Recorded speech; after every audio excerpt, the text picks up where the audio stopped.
atoke elimu, huyo ni zumbukuku. Elimu hii ni kwa wote. Imeletwa na serikali ya awamu ya 6, serikali ya CCM, serikali ya Samia. Bahati tu ni kwamba mimi mbunge wenu ndio waziri wa katiba na sheria. Ndio maana ngoma hii iko hapa sasa.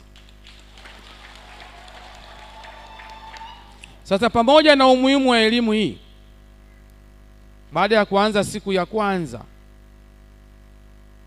semina imetolewa na watu wamelipwa nauli. Fedha mnayolipwa ni nauli ya kukuleta hapa na kukurudisha. Badala ya kukukodia basi tutakupa nauli. Sasa ile nauli kuna watu imewauma sana. Wameandika mitandaoni, kwenye Jamii Forum na kwenye grupu la Ruvuma Forum, wanasema waziri wa katiba na sheria anatoa rushwa. Unajua nikwambia hivi, mchawi sio yule anayeruka na ungo usiku.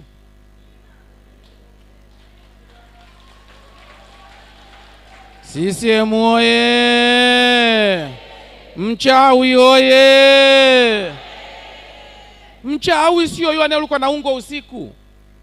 Mchawi ni mtu mwenye uwezo, Mwenyezi Mungu kamjalia, anaishi kwenye nyumba nzuri, hata kama ni ya kwake ni ya babake, anatembelea gari nzuri, yeye anahudhuria vikao vya chama, anakwenda mpaka Dodoma, analipwa posho ya 200,000, anakuonea wivu wewe masikini kwa posho ya 20,000.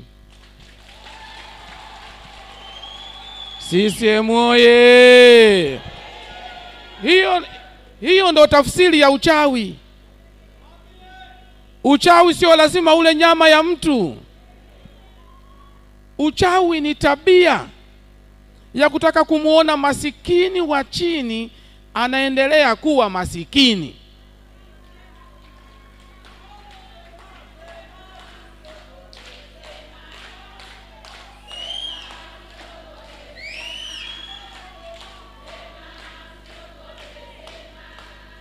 CCM oye! Sasa kwa sababu ya matumizi ya teknolojia, waliotuma Jamii Forum tumeshawajua. Waliowatuma wafanye hivyo tumeshawajua. Vyombo vya dola vimeanza kushughulika nao. Kwa sababu kazi hii ni kazi ya Samia Suluhu Hassan.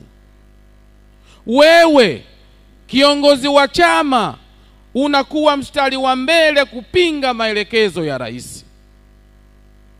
Wewe mtumishi wa umma unayelipwa mshahara wa Samia unakuwa wa kwanza kwenda kupinga maelekezo ya Samia. Hautabaki salama. Kama mimi ndio waziri wa katiba na sheria, hautabaki salama. Hilo lazima niwaambie. Mimi nitumwe kazi na Samia, alafu wewe uje ulete vurugu? Ninavyopenda sifa mimi.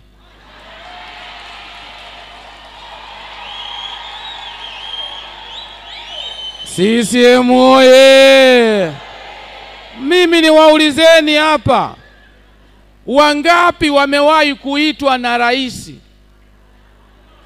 kwa jina lako akakwambia Damas na kutuma Songea ukafanye semina ya msaada wa kisheria?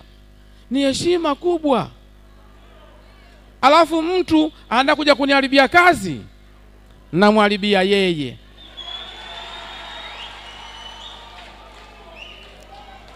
Kama wewe ni mtumishi wa umma umeyafanya hayo, jua hautabaki salama.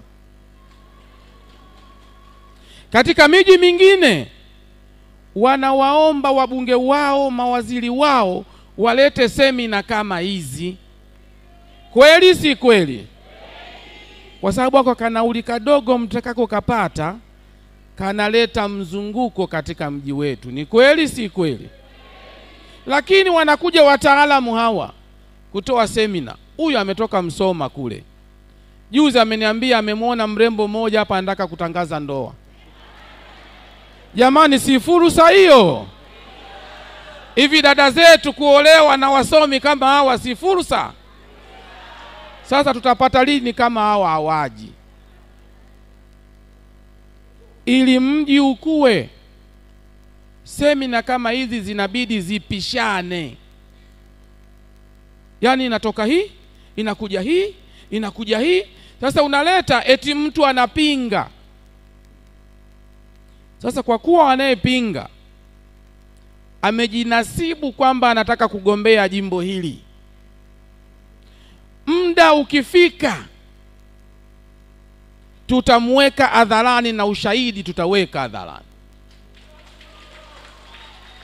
ili nyinyi wajumbe mjue kwamba yule mchawi kumbe ndo huyo. Mchawi oye! Ndugu zangu, hili ni jimbo la Songea mjini. Jimbo ambalo lina manispaa. Na ni manispaa pekee katika mkoa huu. Jimbo ambalo limetoa mstahiki meya. Na alipaswa kuwa na sisi hapa, ila mkesha wa Mwenge umemvuruga. Sisi wengine tumekesha, lakini bado tumekomaa. Jimbo hili lina heshima kubwa. Limetoa wabunge ambao wamekwenda kutuheshimisha kule taifani. Nikianzia na Gizla Mapunda. Alikuwa mbunge wa jimbo hili. Alikuwa mzalendo wa kweli wa Songea. Akawa waziri kipindi cha hayati Julius Kambarage Nyerere. Safari moja iliandikwa speech, aliandika yeye Gizla kwa mkono, akampa secretary, ikachapwa, anapewa Nyerere, anakwenda Geneva akaisome speech ile. Wasaidizi wa Nyerere wakaisahau speech Dar es Salaam. Wamefika Geneva, speech haionekani. Wakasema lakini speech ile aliandika Gizla, hawezi kukumbuka maneno mawili matatu. Wakasema Gizla yule ameshalewa, hawezi kukumbuka. Jamaa akasema mkamchukua hivyo hivyo. Akaletwa Gizla Mapunda. Vipi? Akasema naikumbuka. Unaweza kuandika? Akasema ndiyo. Akapewa kalamu na karatasi. Wakatule kompyuta hakuna. Gizla akaiandika tena ile speech. Ikaenda kwenye ubalozi wetu pale Geneva. Secretary wa ubalozi akaitaipu, akapelekewa Nyerere. Walivyorudi Dar es Salaam, wakachukua ile speech ya mwanzo na ya pili, utazani wametoa photocopy. Huyo ndio mbunge wa Songea mjini ambaye alichaguliwa na Wanasongea. Tulikuwa na Lawrence Mtaza Magama. Ninyi wote mnamjua. Alikuwa mkuu wa mkoa hapa kwetu na katibu wa Chama cha Mapinduzi mkoa. Wakati ule vyo hivyo vimeunganishwa. Akatoka hapa akaenda Tabora kuwa mkuu wa mkoa. Gama ndio amejenga uwanja wa Majimaji, Usabasaba, timu na vitu vingine. Na Tabora kwa kujengea uwanja wa Alisani Mwinyi, kaanzisha timu ya Mirambo. Gama kabla ya hapo alishakuwa mkurugenzi mkuu wa usalama wa taifa. Alishakuwa mkuu wa JKT. Alishakuwa katibu mkuu wa chama na mbunge wetu. Unaona mpaka anapewa ubunge CV yake imeshiba. Anaheshima kule taifani. Tukawa na mtu hapa anaitwa Daktari Balozi Emmanuel John Nchimbi. Kabla ya kumpa sisi ubunge, Nchimbi alikuwa mwenyekiti wa chipukizi taifa, mwenyekiti wa UVCCM taifa, mjumbe wa kamati kuu ya CCM, mkuu wa wilaya. Tukampa ubunge hapa, akaenda kuwa naibu waziri, akaenda kuwa waziri kamili, baadaye akaenda kuwa balozi, baadaye akaja kuwa katibu mkuu wa chama. Sasa hivi ndiyo makamu wa rais tunayemtegemea Oktoba. Unaona CV hao watu tuliowapa ubunge. 2018 akaja mtu mmoja mfupi hivi anaitwa Damas Ndumbaro.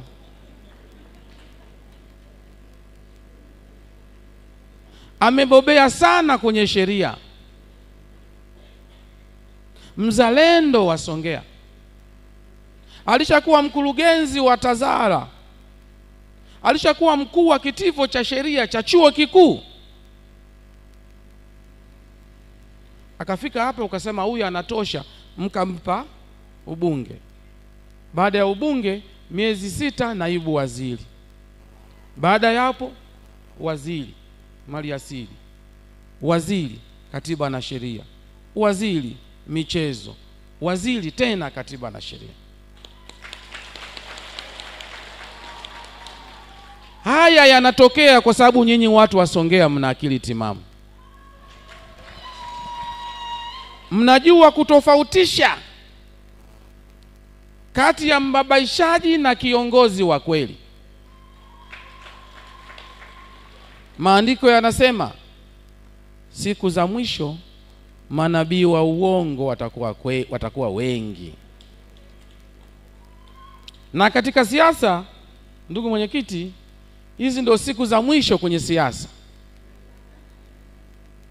Kila mtu anatamani kuvaa suti, aonekane kwamba yeye anajua kuvaa suti, anapendeza.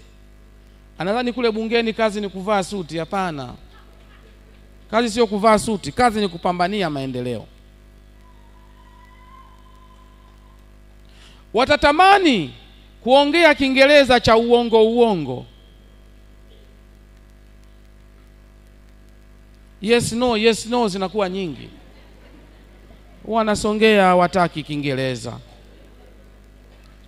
Wanasongea wanataka maendeleo. Kweli si kweli? Sasa niwaambie maendeleo ambayo tumeyafanya mimi na nyinyi chini ya uongozi wa Chama cha Mapinduzi katika miaka 5 iliyopita. Katika sekta ya afya tumejenga zahanati za kutosha.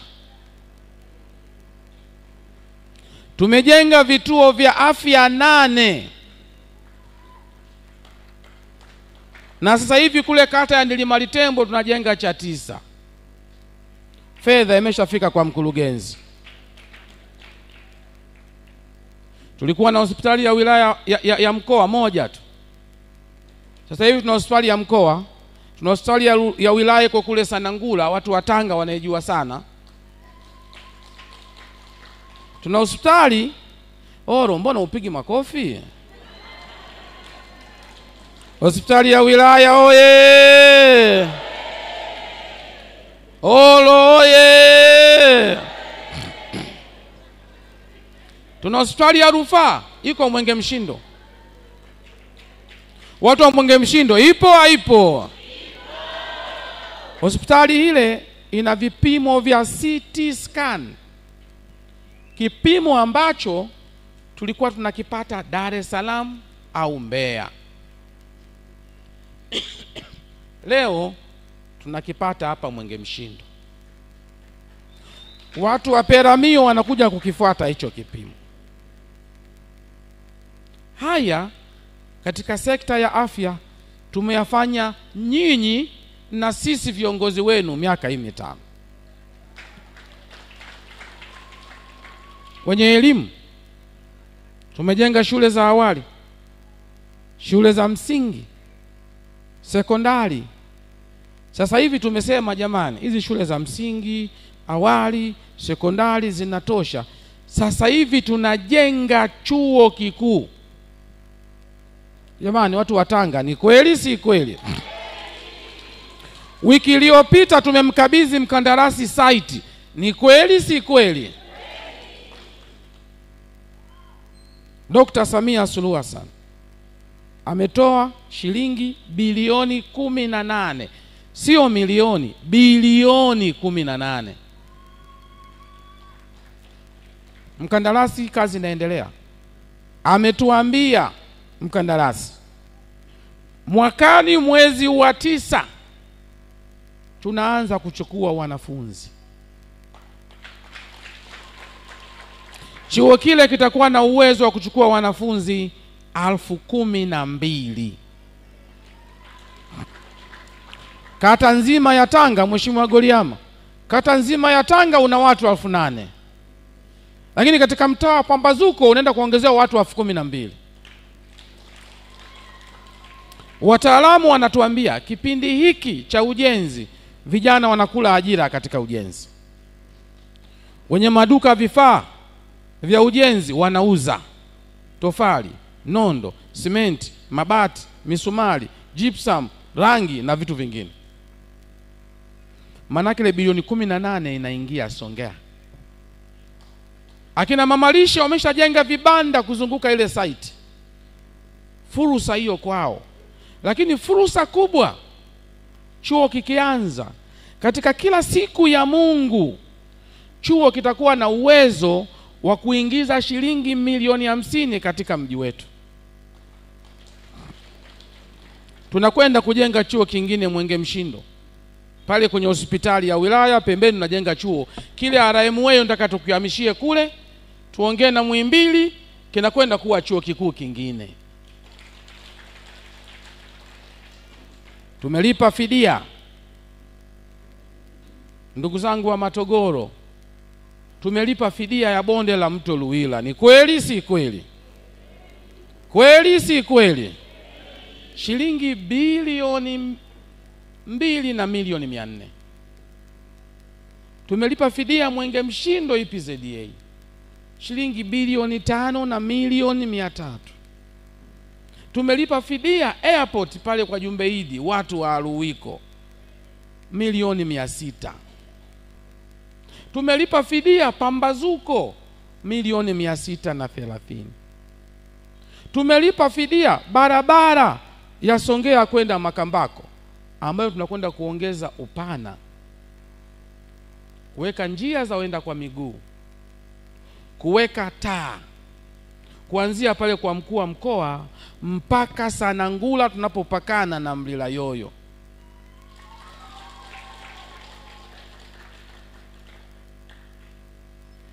Watu wa Mlila Yoyo tunawaambia nyinyi mtusubiri kidogo, labda mpaka muhamie mjini ndio tutawapa.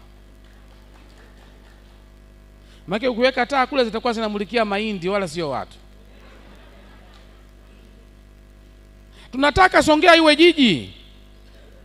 Sasa hivi tumebakiza fidia 2 tu. Fidia ya kwanza Likuyufusi Mkenda. Watu wa Lilambo mpo? Mjue mimi naijua na ipambania. Itakwenda pia sio tu fidia kutuongezea kipande cha lami kutoka pale Likuyufusi mpaka tunapakana na Litapwasi. Si eneo letu lile? Lami itaongezeka.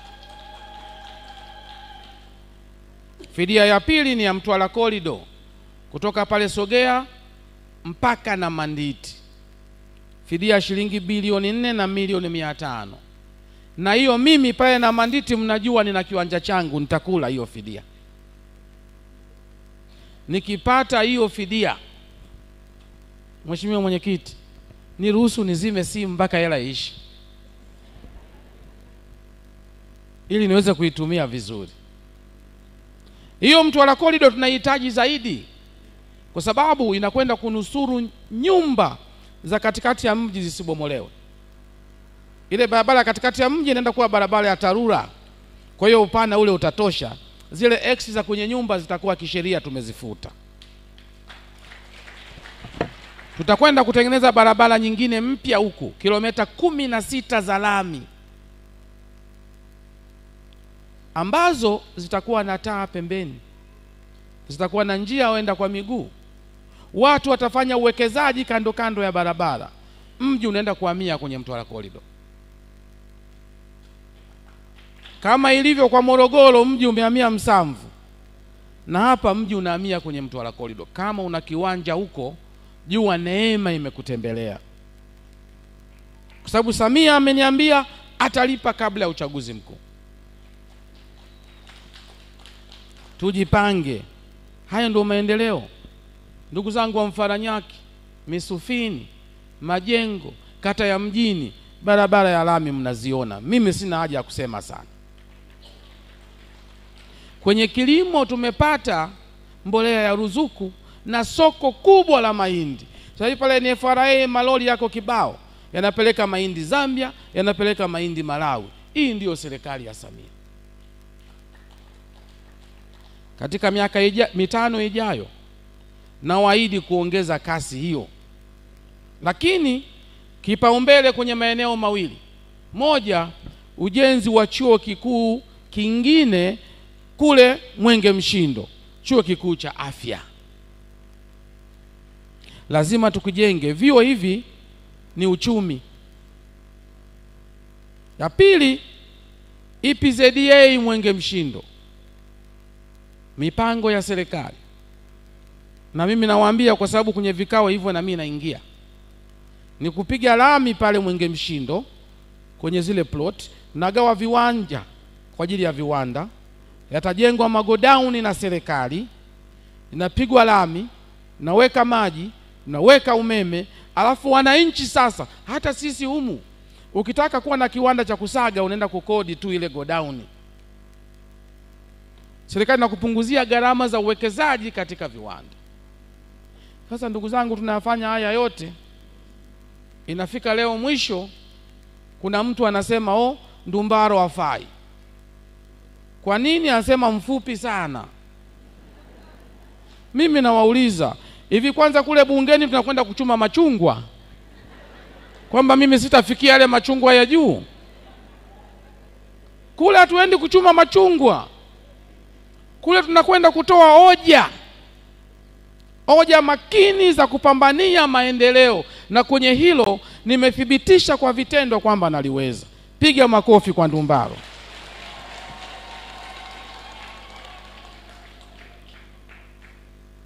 Na mtu akianza kumsema mwenzake, fulani mfupi, fulani mrefu, ujue amefilisika kimawazo.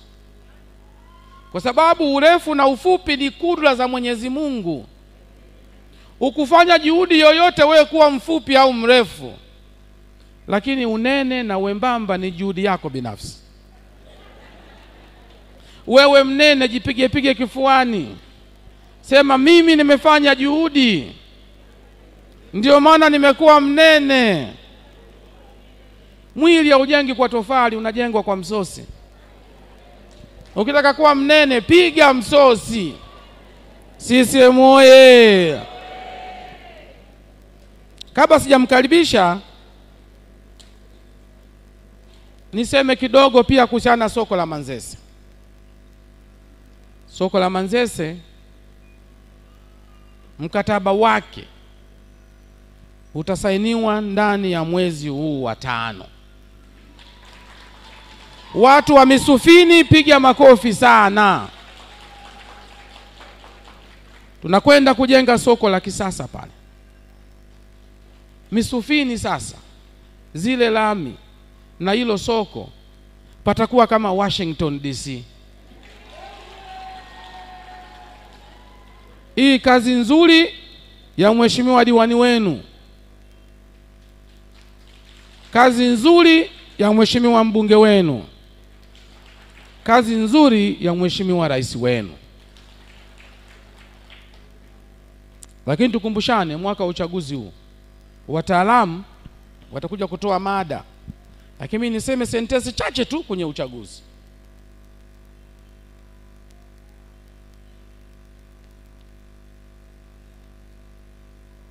Kuna chama kimoja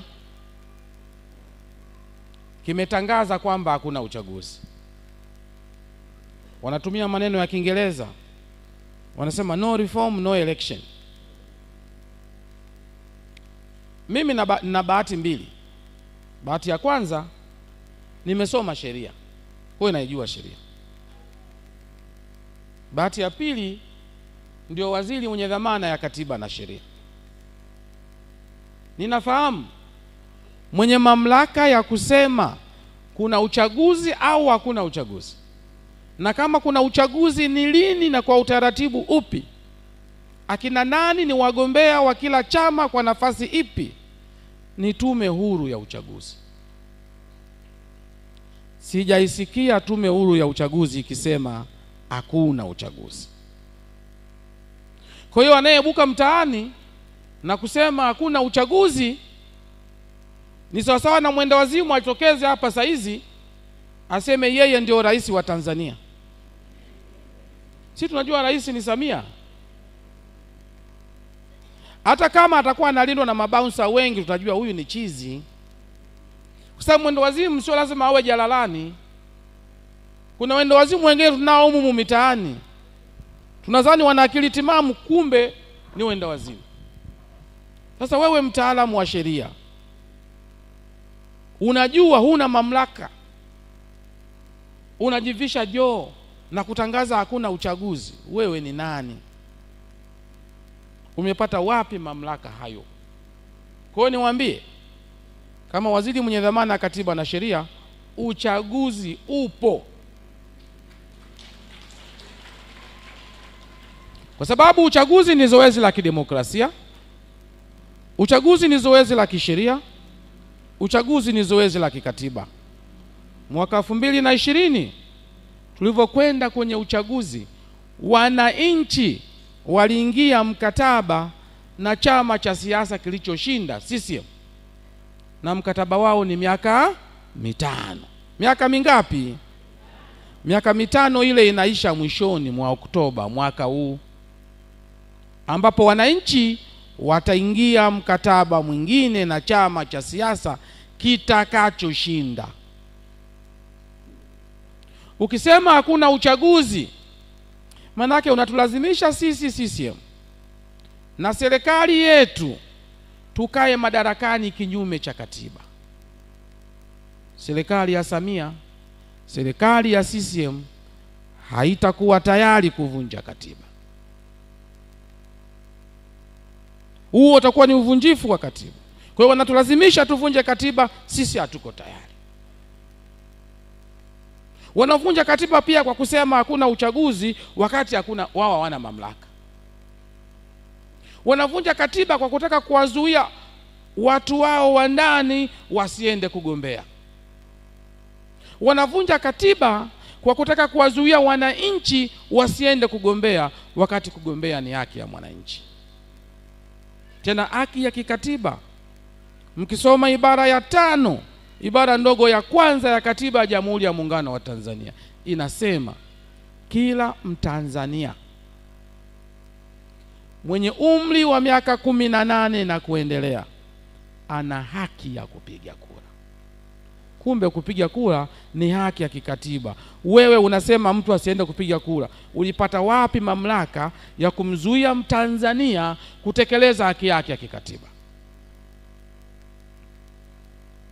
Haki hiyo inaweza kuzuiliwa kwa sababu 4 tu. Sababu ya kwanza, endapo wewe ni raia wa nchi nyingine. Sasa mimi niwaulize ndugu zangu wa vyama rafiki pale, kati yenu kuna mtu ambaye ni raia wa nchi nyingine? Hakuna. Kwa hiyo hata nyinyi mna haki. Sababu ya pili, endapo una ugonjwa wa akili, yani mwenda wazimu.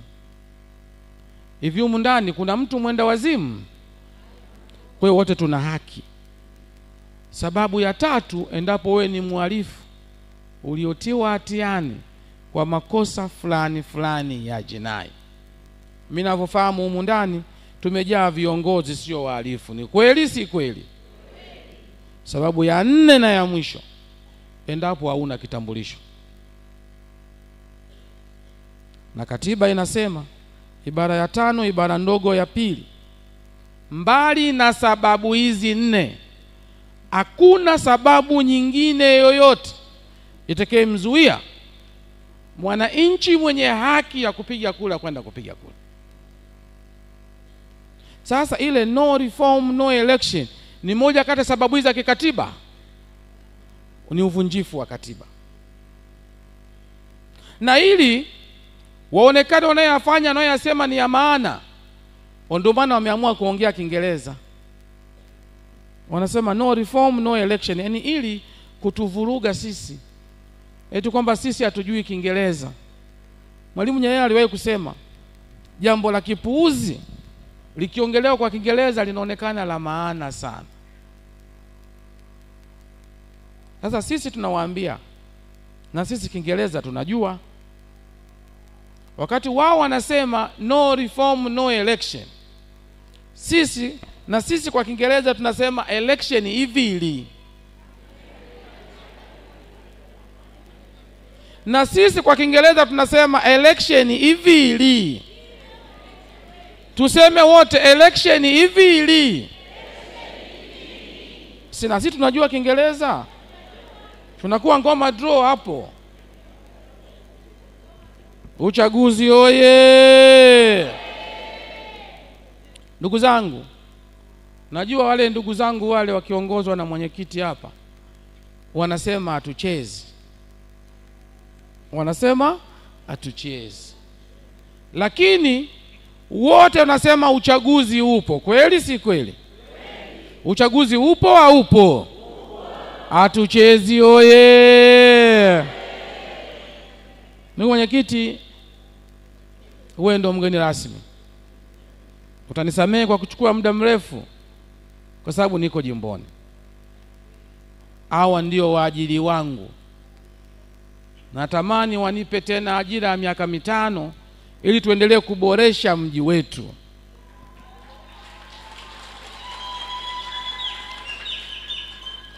Mtanipa? Mbona kasi leo ujibu bwana? Kasi yani utanipa? Piga makofi kwa kasi yani.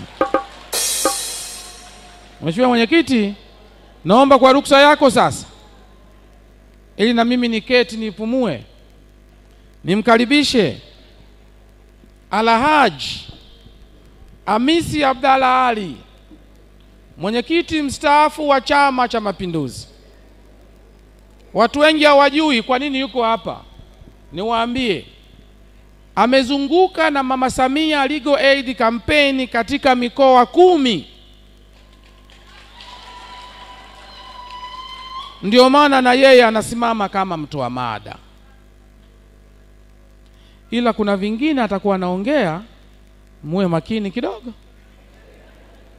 Mimi namjua. Mungu hawezi kukupa vyote. Kamnyima mguu kampa mdomo. Hamisi, karibu uwanjani.